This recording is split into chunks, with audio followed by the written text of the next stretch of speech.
All right, we will be in Daniel chapter 2 this morning, starting in Daniel chapter 2. I'll pretty much stay in Daniel today. The first two lessons pretty much were an introduction, or I consider it an introduction, to the second coming. In review, I'll just say Isaiah prophesies that one would come who would establish a worldwide kingdom. In Revelations, we're told that this kingdom would last for 1,000 years or millennium, and we've come to know this time as the millennial kingdom. No one that takes the Bible literally questions that it says there will be a messianic kingdom. The Bible is full of prophecies and references to it. It would be something very hard to debate against. However, there are arguments over when and where this kingdom will take place. And today I'm going to try to make the case as to why I believe it will be a physical earthly kingdom. And next week we'll tackle when that kingdom will take place. So let's go to Daniel chapter 2. And we're going to start there. Around 600 BC, the Babylonians captured Jerusalem, and the southern kingdom of Judah fell, pretty much ending Israel's sovereignty as a nation. At that time, Nebuchadnezzar was the king of Babylon. Nebuchadnezzar had the Jews dispersed, but the brightest and smartest of them, the young ones especially, among Israel, he brought to his palace to learn and to serve there. Most of them know the story of Daniel. Among them was Daniel. And just a few years into this rule, this reign, Nebuchadnezzar began having trouble with dreams. And he sent for seers, astrologers, magicians, sorcerers, whatever you want to call them.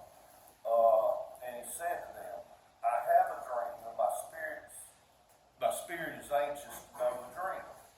So they answered him, and they said to him, tell us the dream, and we will give you the interpretation. Nebuchadnezzar was no fool. He wasn't buying that. He told them that he would not tell them the dream. He said, you tell me the dream, and then you tell me the interpretation, and I'll know for sure that you're telling me the right interpretation. And he told them if they could not do this, he was going to have all the wise men killed. Now, this pulled Daniel into the picture. The reason it did was because Daniel and the other Hebrews that had been brought in, because they were intelligent, bright, whatever, fell under the category of wise men. So when Nebuchadnezzar said all the wise men would be killed, he didn't just mean those who had come to him about the dream. He meant all the wise men. So this pulled Daniel into the deal. So Daniel found out about it. He calls the guard, tells the guard, he said, I need to see the king. He said, I need to go see him. And so Daniel went to King Nebuchadnezzar and he asked for time. He said, give me time, and I'll give you the interpretation of the dream. So let's look at Daniel 2, starting in verse 24. I'm not going to read the whole chapter and the whole event just for time purposes. But if you haven't read Daniel chapter 2, I would suggest going back sometime and reading it. It's quite interesting, the whole thing took place. All right. Starting in verse 24, it says, therefore Daniel went to Arioch, whom the king had assigned to destroy the wise men of Babylon. He came and said to him, don't destroy the wise men of Babylon. Bring me before the king, and I will give him the interpretation. Now Daniel's not trying to defend the wise men of Babylon. He could really probably care less what happened to them guys. He's trying to save his life and the life of his Hebrew brothers that's with him there. Then Arioch quickly brought Daniel before the king and said to him, I have found a man among the Judean exiles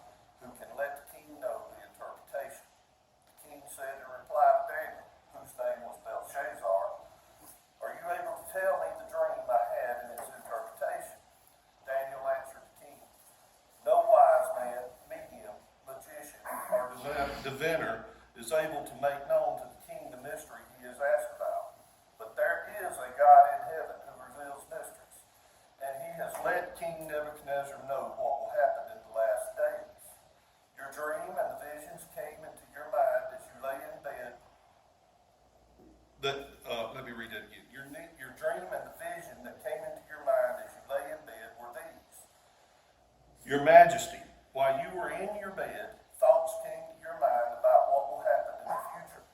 The revealer of mysteries has let you know what will happen. As for me, this mystery has been revealed to me, not because I have more wisdom than anyone living, but in order that the interpretation might be made known to the king, and that you may understand the thoughts of your mind. Your Majesty, as you were watching, suddenly a colossal statue appeared. That statue, tall and dazzling, was standing in front of you, and its appearance was terrifying. The head of the statue was pure gold. Its chest and arms were silver. Its stomach and thighs were bronze. Its legs were iron, and its feet were partly iron and partly fired clay.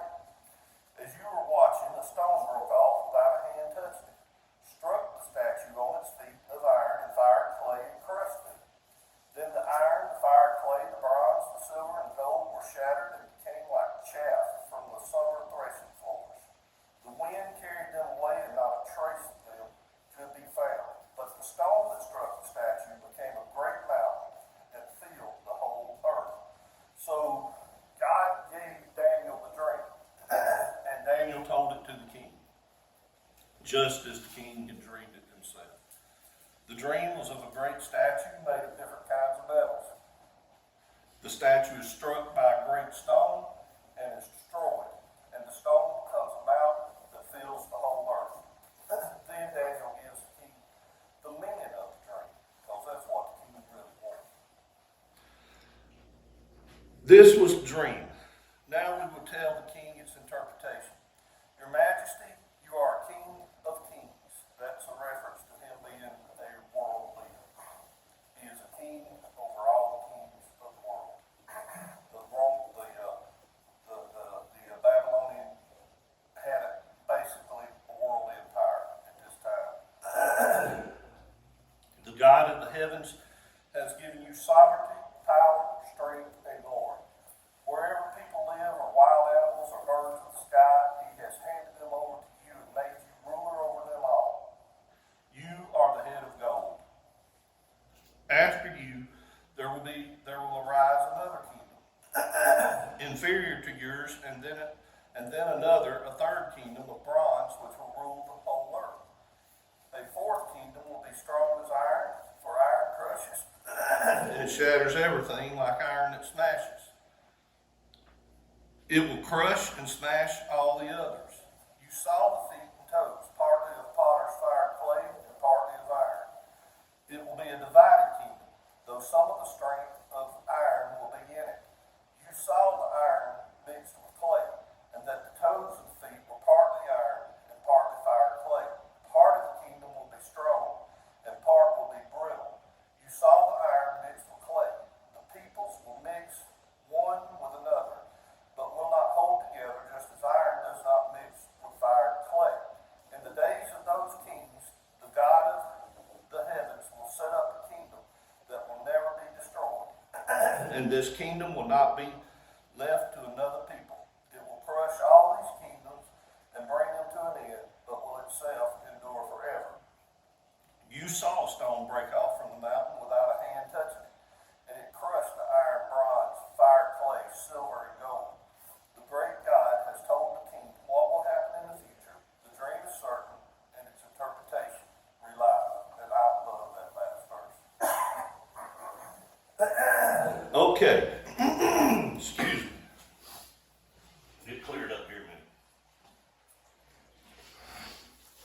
a minute. So Daniel tells the king that the image represents what? Kingdoms. Kingdoms. Each section with a different metal represents a different kingdom, actually a different world empire, as we'll see. And he tells Nebuchadnezzar that he is the head of gold, meaning he's the first one.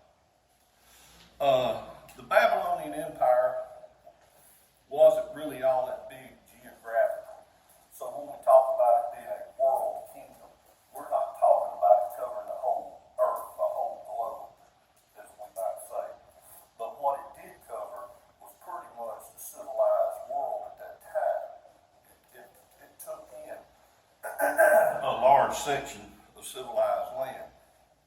And some historians consider it the First World Empire. Some historians even say it goes back further than this time point that we're starting at right here as a world empire. I don't know how that could be if they didn't have control of everything, because they didn't take Judeans till this 600 BC. So anyhow, so when it says the King Nebuchadnezzar was the head of gold, it don't just mean that King Nebuchadnezzar was the head of gold. It means that his empire was the head of gold. A king and his kingdom kind of go together. You can't have a king without a kingdom. You really can't have a kingdom without a king. So when you speak of one, you speak of both. And so it's really talking about here not so much Nebuchadnezzar himself, but it's talking about the Babylonian Empire.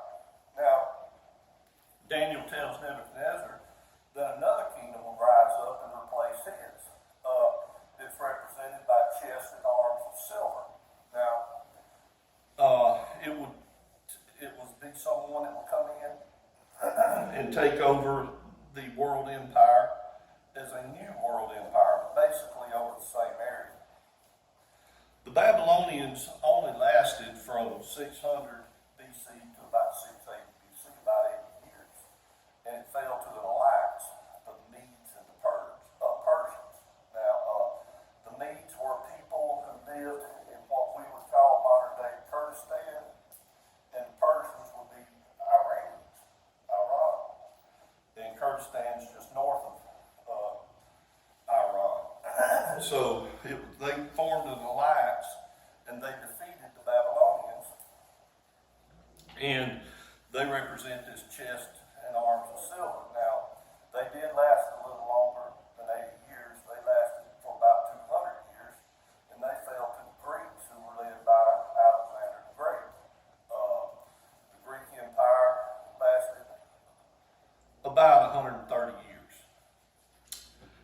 Alexander died, and when he died, the empire kind of fragmented, and I'm going to come back and talk about that a little bit later, but it kind of fragmented, that weakened it, and when it got weak, it was conquered also. So the Greek Empire, they had, excuse me, y'all.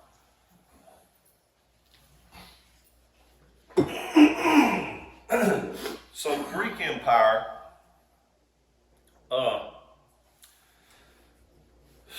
fell around 200 BC, and it fell to Rome. So, and by the way, so what was the Greek Empire on the statue? It was the bronze thigh. It was the bronze thighs, waist and thighs. Anyhow, so the Roman Empire conquered them around 200 BC, and the Roman Empire is the legs of iron. The Romans were never conquered, but eventually fell from within, partly due to the rise of Christianity. It played a big part in it. If you notice, the legs are iron, but what about the feet, particularly the toes? We see a mixture of iron and clay. The clay is a weakness, and we'll talk about that again. Now, in the dream, the stone crushes the feet. So, what does all this have to do with the second coming? Turn over to Daniel chapter 7 now. I didn't answer your question, did I? My question. Y'all didn't answer my question, did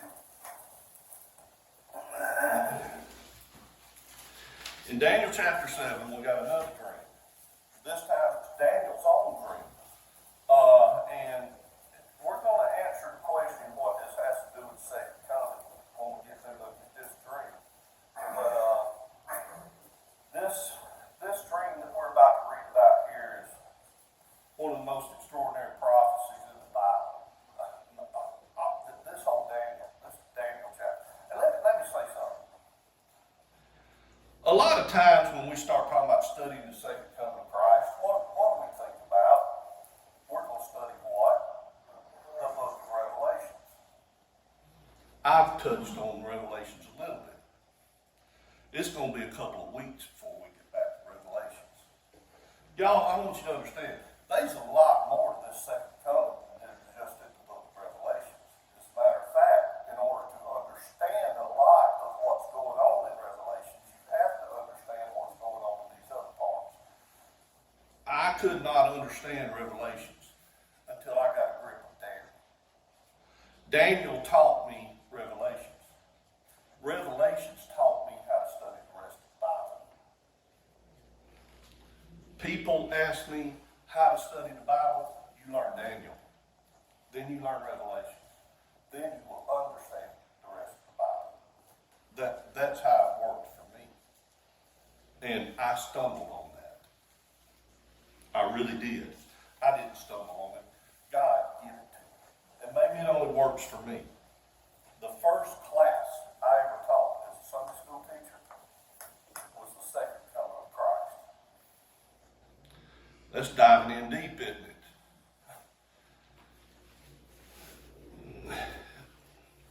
God was working. I was in a class with James Davis, and somebody wanted to study the second coming. I had been studying Daniel and Revelations. And I looked at Daniel like James. I was working for him at the time. I said, James, you need to teach this. I've been studying this, and I'll help you with it. He said, I got a better idea. You teach it. I can't teach, James. I can't stand up in front of people. You know that. I'm a very shy guy, honestly. James forced me to do it. My first class I ever taught was the second coming of Christ. And I've been teaching ever since. I thank God he put me in the place of James to make me do this because I enjoy this very much. And when you find what God wants you to do and you do it, you will enjoy it. Now let's get back. I done got way out. I apologize. But like I said, these prophecies in Daniel, they're some of the most extraordinary prophecies you're going to read.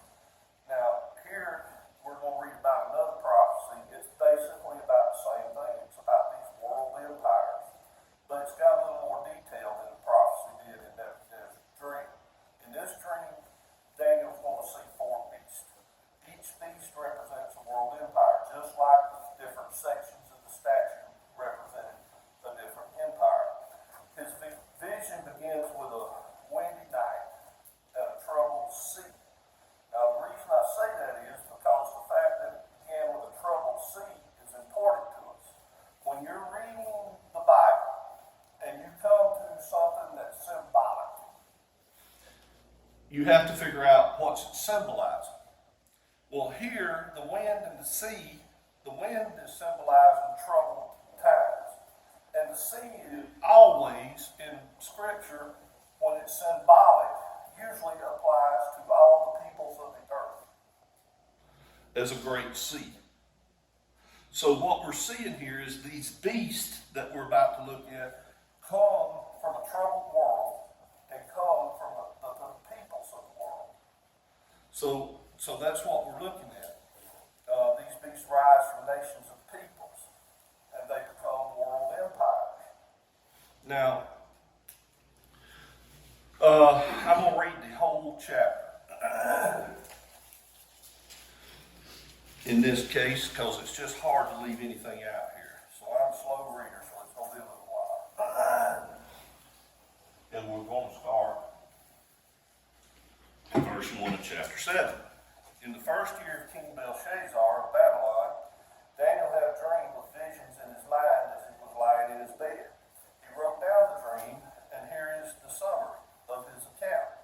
Daniel said, in my vision at night, I was watching, and suddenly the four winds of heaven stirred up the sea. Four huge beasts came up from the sea, each different from the other. The first was like a lion, but had eagle's wings. I continued watching until its wings were torn off. It was lifted up from the ground, set on its feet like a man, and given a human mind. Suddenly another beast appeared, a second one, that looked like a bear. It was raised up on one side, 3 ribs in its mouth, between its teeth. It was told,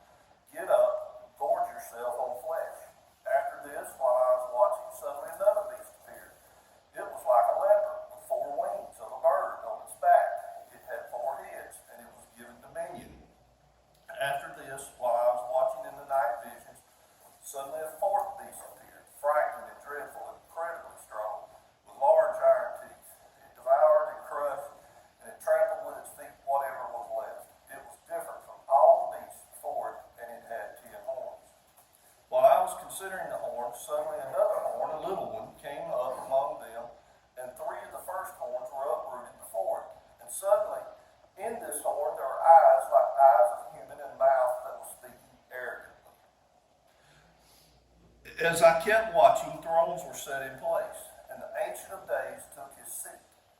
His clothing was white like snow, and the hair of his head was like whitest wool. His throne was flaming fire.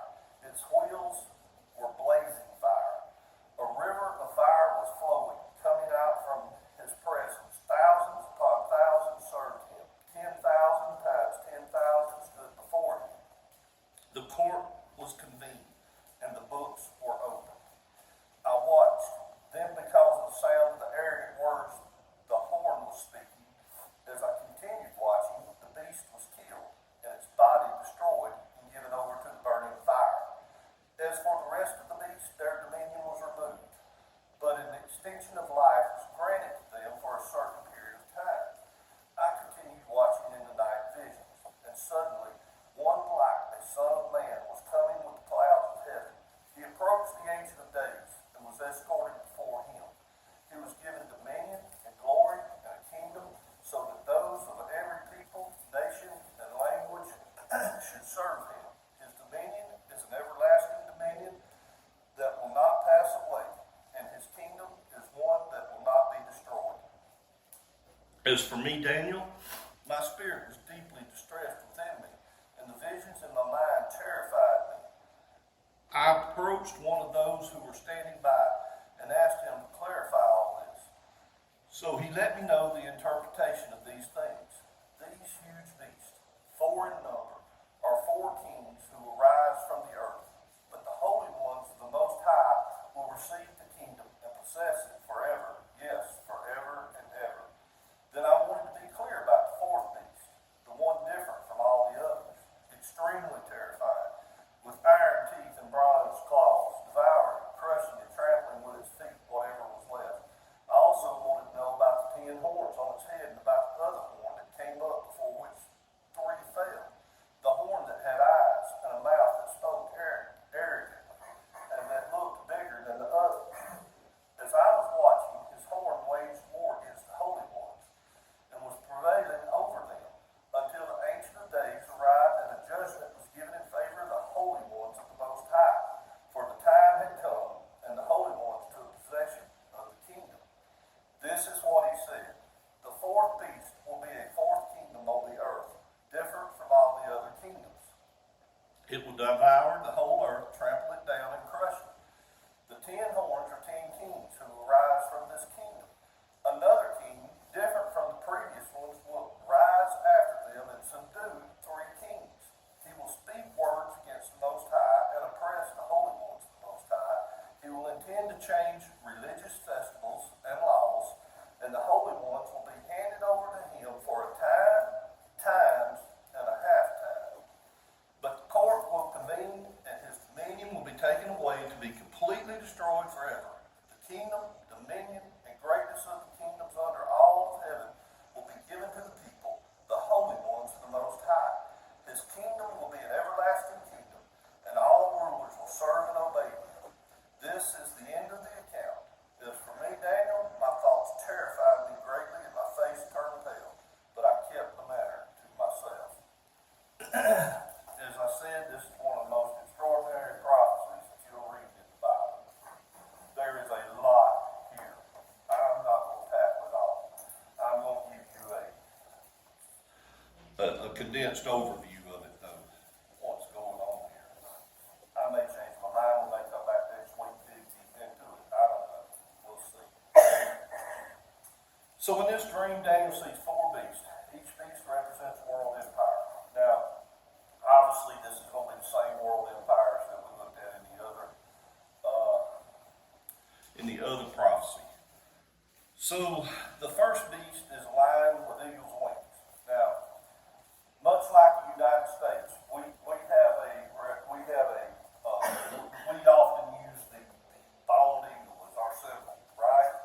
Well, the Babylonians also had a symbol. It was a winged lion, and archaeologists go into ancient Babylon and they find a lot of statues of winged lions. They were very common.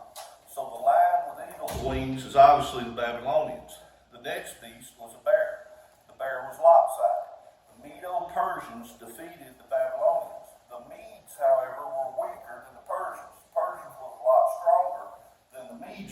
So you have a lopsided bear. One side's weaker than the other side. You see the detail that's in this? And Daniel's writing this before this ever happens. All right, the third beast was the leopard with four heads, the Greek Empire. They defeated the Persians. Alexander died at age 33, not long after they had conquered the world. When he died, four of his generals, because Alexander didn't have a successor, four of the generals decided they would just divide the kingdom up, and each one would become a king, but they would remain unified as a Greek empire. So what have you got? A leopard which attacks swiftly and violently. They say of all the animals that attacks, you don't want to be attacked by a leopard. So he attacks swiftly and violently. That's the way Alexander the Great run his army, like a leopard, swift, violent attacks. But also the leopard has four wings and four heads. Because Alexander died and four generals took over. Look at the detail of this. I mean, this is amazing, people. People say, is this really the Word of God? Read this. This is, I mean, y'all know what I'm saying. So the terrible beast is the Roman Empire. We're going to spend a little bit of time on the Roman Empire because obviously it's the most important for this study. Now, Daniel said that the fourth beast was different than the others. Now, honestly, they all looked different. So he's not talking about looks when he starts talking about a difference here. He's got to be talking about something else. So what makes the Roman Empire different? For one thing, it was the strongest. As you go through these empires, you see they increase in strength. The weakest one was gold. Gold's a soft metal. It's a beautiful metal, and evidently the Babylonians had a beautiful empire, but it's a soft metal.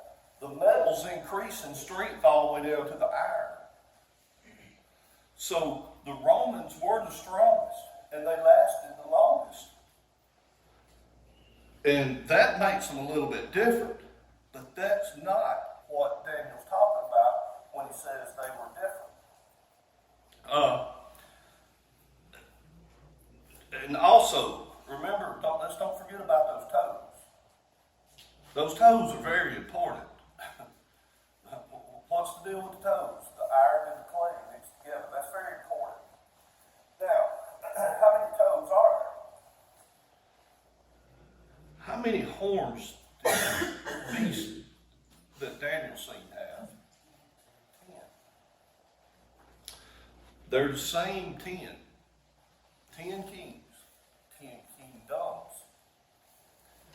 Now, so you may be thinking, all right, well, when the Roman Empire lasted, they must have had 10 emperors or 10 kings throughout their deal. No, that's not it. They actually had 70 in all. Not at the same time, 70 servants consecutively after each other.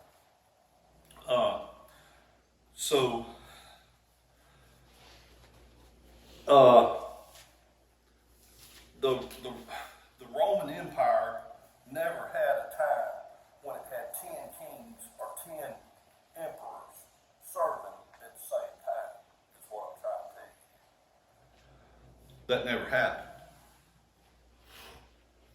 Now, you go back and look at Nebuchadnezzar's dream, and it says the 10 toes were crushed by a great stone. That means the empire was conquered, right?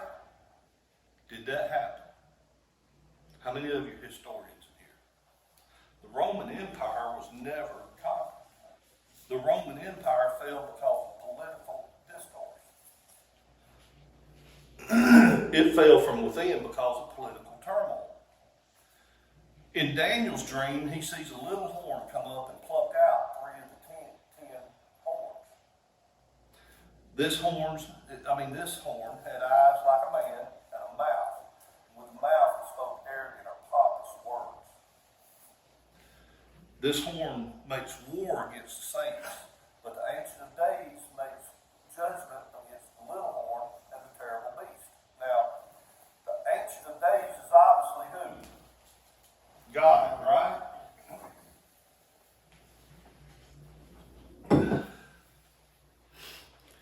So, in Nebuchadnezzar's dream, the stone struck the image and became a great mountain and filled the whole earth.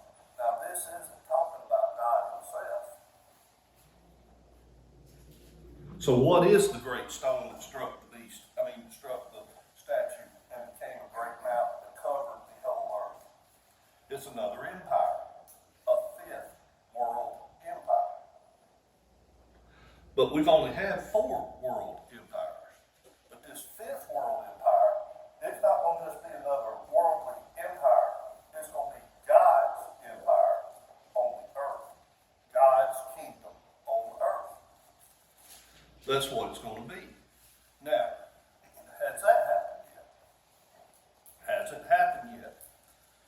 Now, that means at some point in the future, there's going to be a resurrection of the Roman Empire.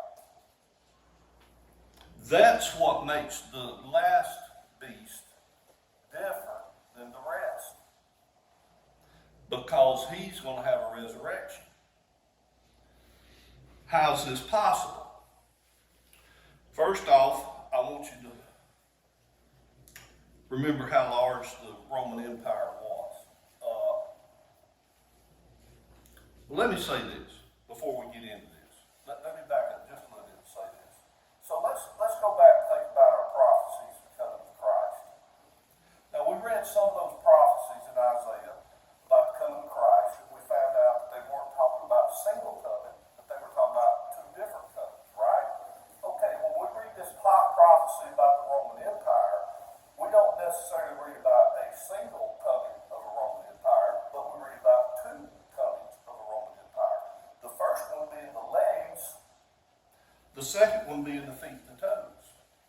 And we see a difference because the feet and the toes have that clay mixed in with it, whereas the legs are of iron. That legs were the first one to come. No one conquered them. They fell from within. They're going to rise again as a Roman Empire on this earth. It's coming.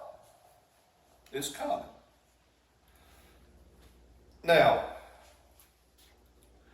so how's this possible? All right, let's remember how large the Roman Empire was. The Roman Empire covered from North Africa all the way across the Mideast into Iran, up into Kurdistan, all the way back across Syria and Turkey, all of Eurasia, up into all of Western Europe, even across the Channel into the British Isles. The Roman Empire was huge, covering some of East, even getting over into Eastern Europe as well. Now, that's how big it was. Now, the future empire, I believe what it means is these 10 horns, these 10 toes, will be 10 nations from within that geographical area. That's what I think it means. Because it's 10 kingdoms, 10 kings. It's not one kingdom with 10 kings. It's 10 kingdoms with 10 kings. So I believe it will be 10 nations within that geographical area that will rise up sometime in the future, form an alliance, and will become a future Roman Empire, basically.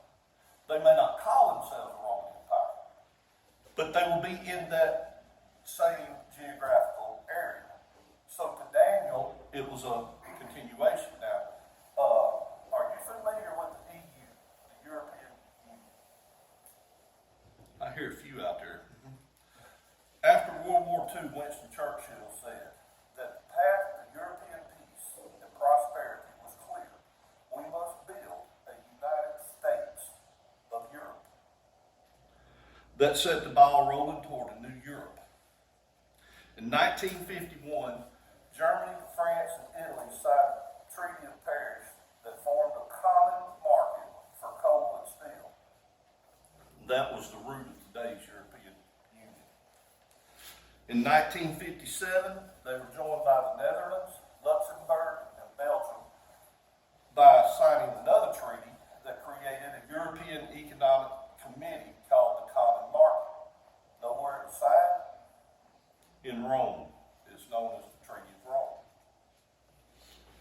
In 1973, the United Kingdom, Ireland, and Denmark joined the EEC. Greece was added in 1981. That made 10 nations. 10 in the EEC. In 1993, these 10 nations, along with Portugal and Spain, signed a treaty in the Netherlands, which established the European Union. The EU's purpose is, listen to this closely. Hear me closely. The EU's purpose is to promote peace, establish a unified economic and monetary system, promote inclusion, and combat discrimination, break down barriers to trade and borders, encourage technological and scientific developments, champion environmental protection, promote a competitive global market and social progress. Sound familiar? In June of 1998, the European Central Bank was founded. It introduced a new currency called the euro. At that time, it was only used for accounting purposes and electronic payments. In 2002, it became the official currency of all the EU nations. At its peak, the EU grew to 27 nations, but now it's reduced down to 19, and probably will fall further. I estimate to 10. Now, it's my opinion that they never did, nor ever will become the United States of Europe. Impossible. For them to become the United States of Europe, they would have to take our Constitution and apply their Constitution, and they're not even close. Also, they don't give up their sovereignty as nations. They just join together in alliance. Much different than the United States of America. Now, I believe, as I said, that one day 10 nations will rise out of this confederation to rule as a new Roman Empire. That's where we're headed. Because of their openness, no borders policy, Muslims have been infiltrating them for a while now. You're all, if you're not aware, but since 9/11 happened, Europe has gotten, which 9/11 happened in 2001, 2002 is when they really, when they accepted that currency and really took on this EU thing. Open borders. Well, the Muslims took advantage of that, and they have really infiltrated Europe. So it's possible, in my mind, that the Muslims could actually take control over 10 nations, and they are the ones that will bring up that new Roman Empire. Y'all with me on this? Now, so I mean that's totally possible. And then if we go and look at some of the things that we know Muslims do to people, and we go to the book of Revelations and read what it's going to be like in those days, we understand it could very well be Muslims in Europe. Anything's possible. A terrible beast of iron is coming.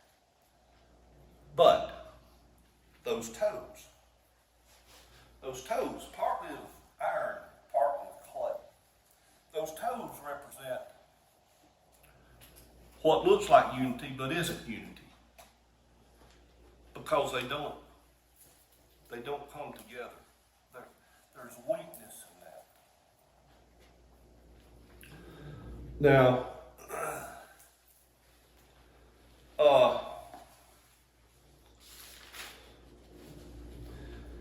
I'll go back and say this. Some of you's probably wondering about the little horn. We'll come back to that later. We'll talk about him in a future study. I don't want to get into it too much today. I do want to point something out I find interesting. The coming kingdom of Christ on earth, the millennium. 1,000 years, right? Well, it's interesting to me that the Babylonians conquered Judah in 600 BC. And the Roman Empire, it run a consecutive world empire from 600 BC till Rome fell from within. They fell in 395 AD. Yeah, 1,000 years. And Christ is going to come back, and he's going to set his kingdom up for 1,000 years. I think what happened here, I think God said, okay, Satan, I don't want to get too deep into this, especially right now. But there's a much deeper study here than what I'm getting into, and it all goes back to Genesis chapter 3. The seed of woman and the seed of Satan. And you can call it seed war. And I think what happened here is, God said, all right, it's about time for me to send my son. But before I do, Satan, I'm going to give you a chance. And God pretty much let Satan run the world for 1,000 years. And then one day he's going to come back and he's going to run the world for 1,000 years. And we're going to see a lot of difference in the way Satan runs things and the way God's going to run things. That's what I truly believe. Now, am I right about that? Sure, I'm right about that. Come on, y'all. But anyway, I just find that very interesting. So, the great stone that crushes the statue, that is the millennial kingdom. The empire, the Roman Empire will be resurrected, but God will crush that and set his own kingdom up and rule the world for 1,000 years. This earth right here, folks. Not a new earth. I'm talking about this earth right here. From Jerusalem, where it is today. God will rule for 1,000 years. We'll be here with him. We'll be here with him.